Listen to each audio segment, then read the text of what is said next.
안녕하세요. 저는 평범한 40대 남자입니다. 주위 이야기를 들어보면 남자들이 바람을 피운다는 이야기를 훨씬 더 많이 들었는데요. 저는 완전히 반대 상황입니다. 아내가 바람을 피우다가 저에게 덜미를 잡혔고 결국 저희는 완전히 갈라서게 되었습니다. 결혼이 참 인생에 많은 영향을 미친다는 걸 깨달았어요. 요즘 이혼이 쉽다고들 하지만 막상 이혼을 맘먹기까지 얼마나 많은 시간을 허비한 건지 마냥 사람들 말처럼 이혼이 쉽지는 않더라고요. 처음 아내와 장모님이 저를 무시하기 시작했을 때부터 끊어냈어야 할 인연이었지만 제가 그걸 놓지 못하고 있으니 제 주위 사람들도 오히려 더 힘들어지고 더 상처받는 것 같아 미안할 따름입니다. 아내와 저는 장모님과 제 어머니의 소개로 처음 만났습니다. 장모님과 저희 어머니는 전국적인 투자 모임이 있었는데 그곳에서 만나셨어요. 장모님이 저희 어머니와 처음 만나셨을 때 이미 장모님은 제주도의 부동산 투자가 대박이 나서 그 모임을 이끌고 계셨어요. 저희 집은 장모님처럼 많은 돈이 있지는 않았지만 그래도 공무원으로 일하시다 정년퇴임을 하신 아버지와 열심히 일하시던 어머니 덕분에 부족함 없이 자라왔고 서울에 아버지 명의로 된 집도 가지고 있었습니다. 하지만 장모님의 경제력을 따라가기에는 한참 부족했었죠.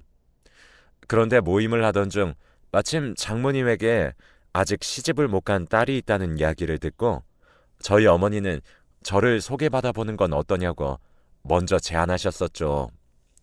제가 주위에서 얼굴이 괜찮게 생겼다는 이야기를 많이 들어와서인지 어머니는 나름 자신있게 제 사진을 보여주신 겁니다.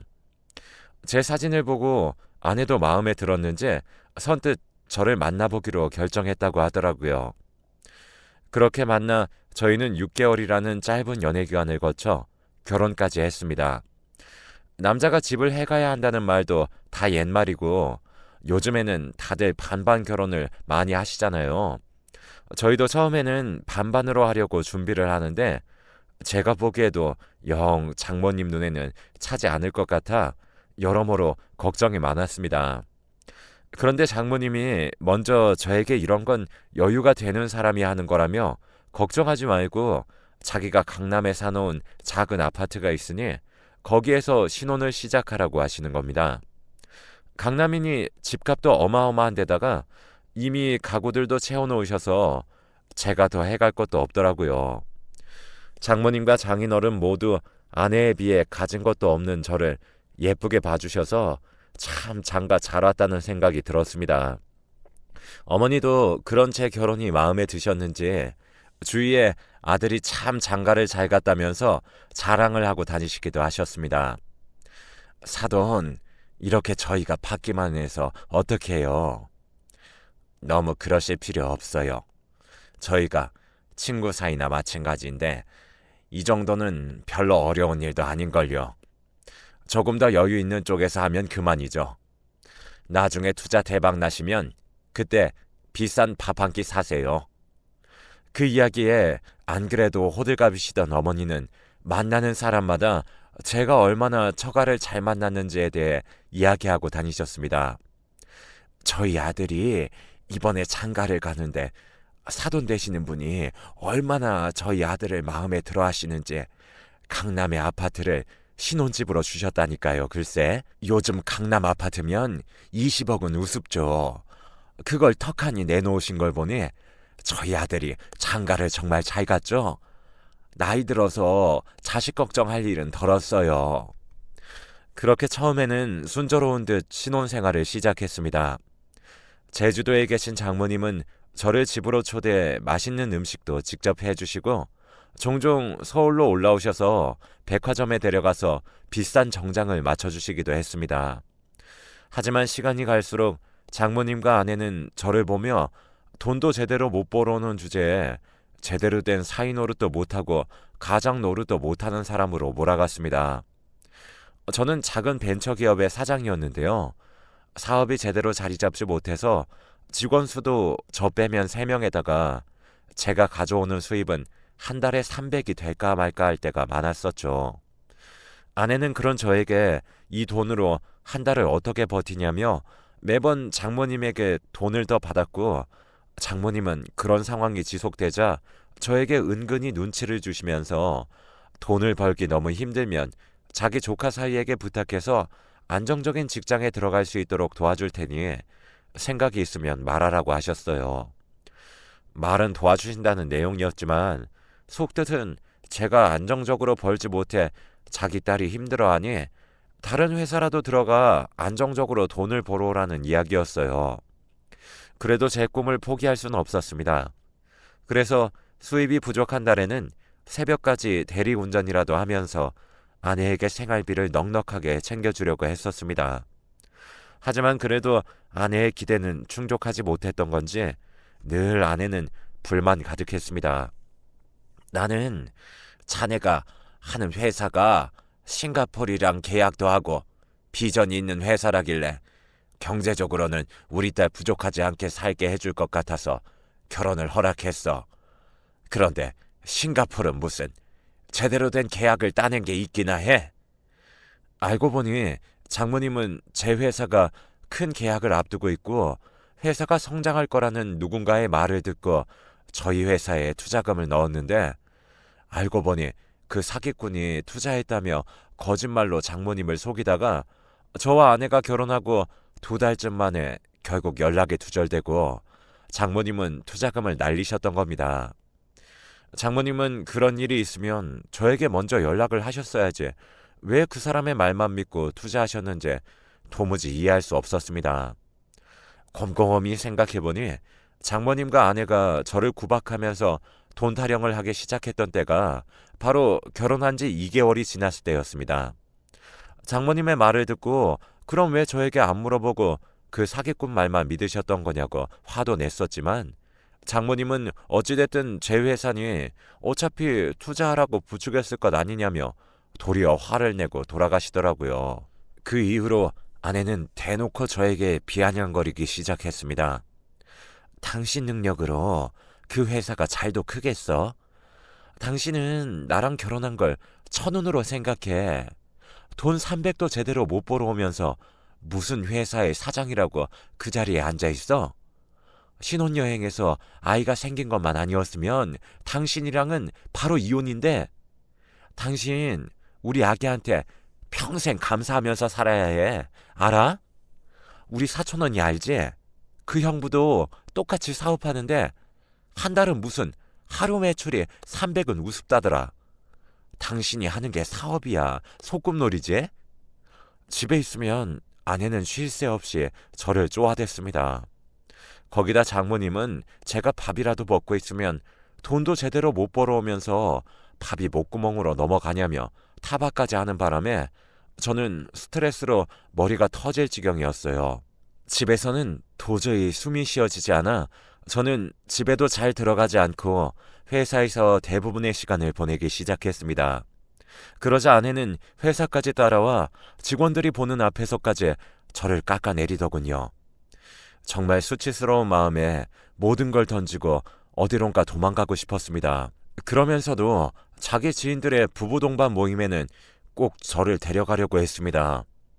몇 번이나 가지 않겠다고 했지만 아내는 돈 없는 남편 만나 임신까지 한 자기가 혼자 가면 주위 사람들이 얼마나 불쌍하게 보겠냐며 저도 그 모임에 가서 인맥도 쌓으라며 기어코 저를 그 모임에 끌고 나갔었죠. 하지만 그곳에 가면 저는 꿔다 놓은 보리자루 마냥 아내의 뒤를 쫓아다니며 아내의 수발을 들어야 했고, 아내는 돈 많은 지인들과 하하호호 웃으며 저를 비웃음거리로 삼기 일쑤였습니다. 그리고 아이가 태어난 이후로는 아예 집에도 붙어있지 않고 매번 아이를 데리고 장모님 댁까지 가서 일주일을 넘게 집에 돌아오지 않은 적도 많았고, 아이를 제대로 돌보기는 하는 건지 제가 아이를 조금 안아들려고 하면 얼른 내려놓으라며 저를 아이가 있는 방 밖으로 쫓아냈습니다. 제 딸인데도 안아보지도 못하게 하더라고요. 거기다 딸의 돌잔치 때는 자기 지인들을 불러 모아놓고 저희 부모님은 앞자리에 모시지도 않고 결국 저희 부모님은 저희 딸과 사진도 찍어보시지 못하고 집으로 돌아가셔야 했습니다.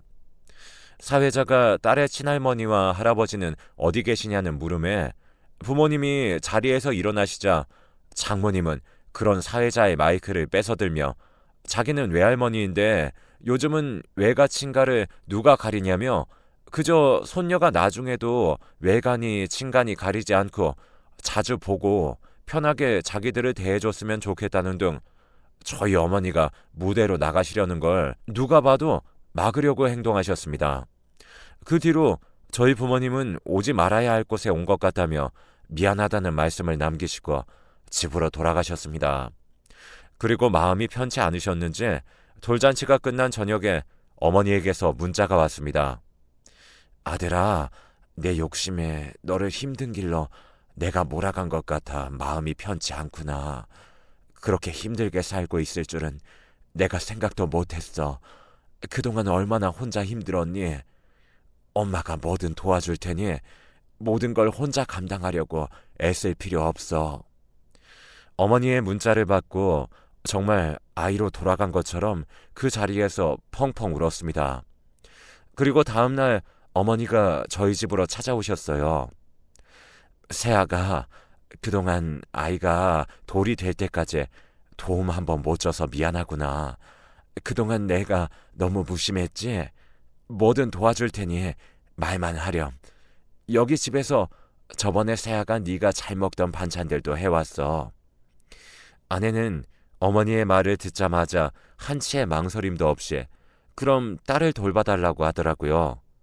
자기가 바쁜 일이 있으면 어머님에게 부탁드릴 테니 그때만 도와주면 된다면서요.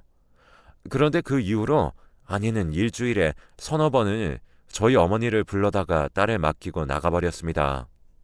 무슨 급한 약속이 그렇게 많은지.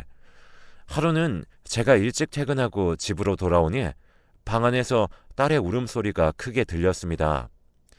어머니는 딸을 안고 계속 달래고 계셨지만 딸의 울음은 쉽게 그치지 않았습니다. 그러자 어머니가 조용히 눈물을 훔치시며 손녀에게 다 자기 잘못이라며 미안하다고 되뇌이시는 모습을 보고서 저도 화가 머리끝까지 났습니다. 화가 나서 아내에게 전화하려는데 아내가 장모님과 함께 집으로 돌아왔습니다. 두 사람은 딸은 저희 어머니에게 맡겨두고 백화점을 다녀온 건지 양손에 쇼핑백이 가득했습니다. 어머니는 시끄러워진 거실 소리에 밖에 나오셨다가 초라한 모습으로 사돈을 보는 게 부끄러우셨는지 작은 목소리로 인사하셨습니다. 똑같은 집안의 어른인데 대우가 달라도 너무 다른 모습에 화가 머리끝까지 나서 아내에게 따졌습니다. 너 지금 바쁜 일이라는 게 고작 쇼핑이야? 여기서 밥도 제대로 못 드시고 아기 돌보시는 우리 엄마는 안 보여? 너 돈 많잖아. 돈 많아서 나 그렇게 무시하면서 도우미 안 쓰고 왜 우리 엄마를 식모 부리듯 부려? 막말로 내가 도와달랬어? 어머님이 먼저 도와주신다고 해서 내가 부탁한 거지. 어머니, 싫으세요? 그런 말씀을 하셨어야죠. 왜 아무 말씀 안 하시다가 이제서야 이러시는 거예요? 그리고 당신은 사람 쓰는 게 돈 한두 푼인 줄 알아? 이제부터 사람 써. 그럼 대신에 우리가 같이 사는 집이니까 앞으로는 다 당신 돈으로 해결해. 여기서 공짜로 사는 값 내야지. 안 그래?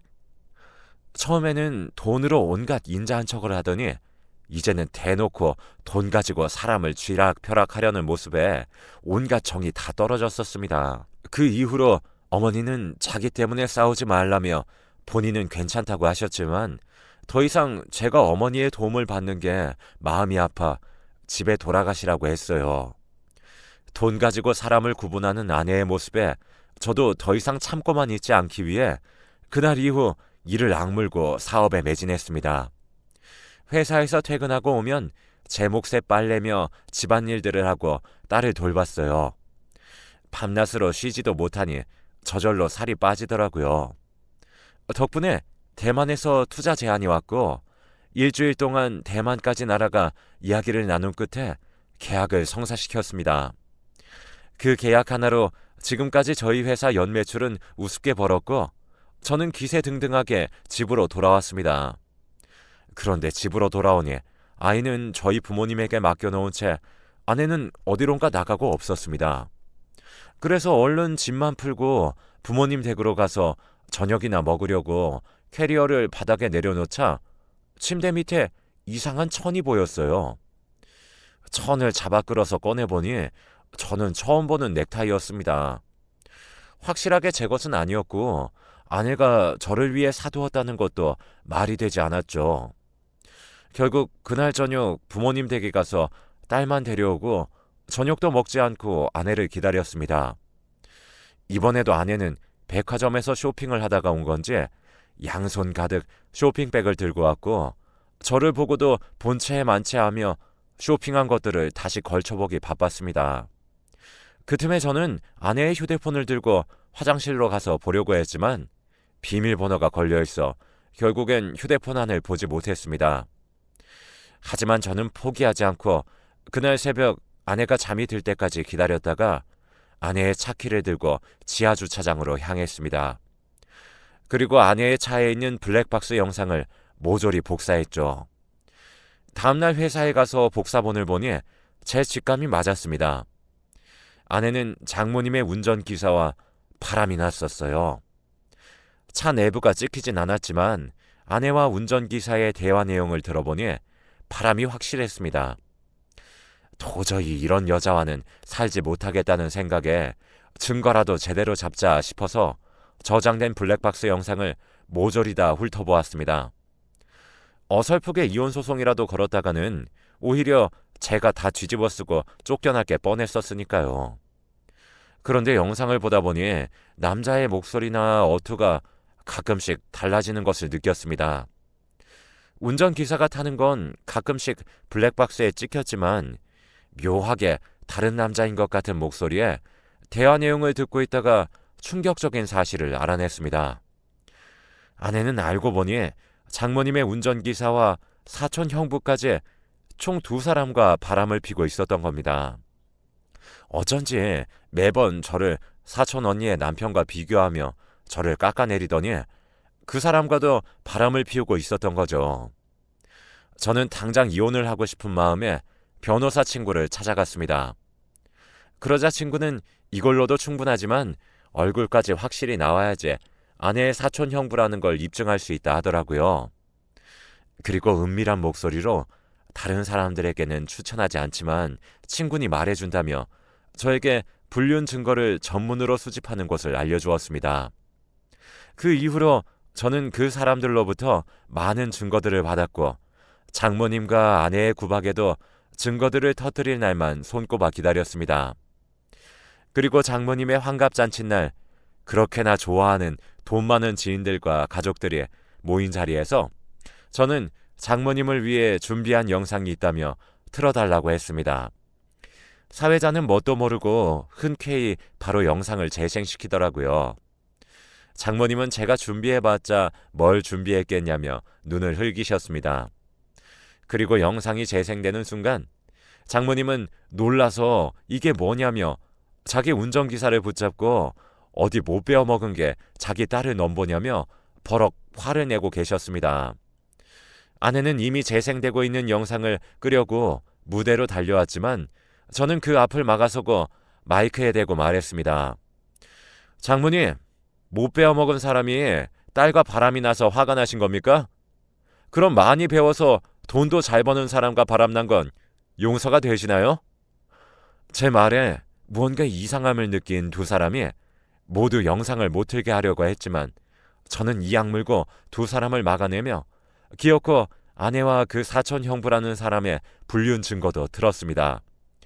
그걸 본 장모님은 그대로 무너지시더라고요.